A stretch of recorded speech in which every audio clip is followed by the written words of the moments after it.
Chennai super কিংসের তরুণ bowling unit শ্রীলঙ্কার পাথিরানা, বাংলার মুস্তাফিজ, সেই সাথে ভারতের সাহাল।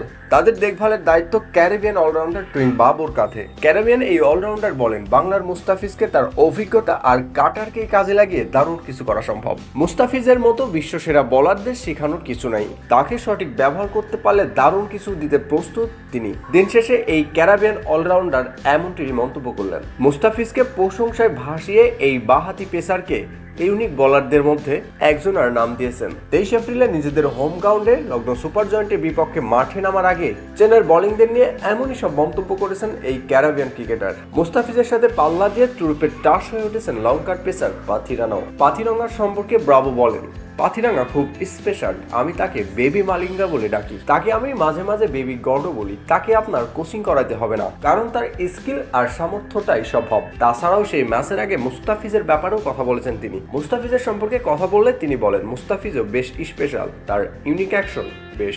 বিশ্বের অন্যতম সেরা স্লোয়ারদের মধ্যে তিনি একজন, এমন খেতাব দিলেন এই বাঁহাতি বাংলাদেশ পেসারকে। সেই ম্যাচের আগে তিনি আরও বলেন, এমন খেলোয়াড়দেরকে আপনার কোচিং করাইতে হবে না, তাদেরকে আপনার শুধু উপভোগ করতে মন চাইবে। শুধু অভিজ্ঞতা আর তথ্য দিয়ে তাদেরকে সহযোগিতা করা।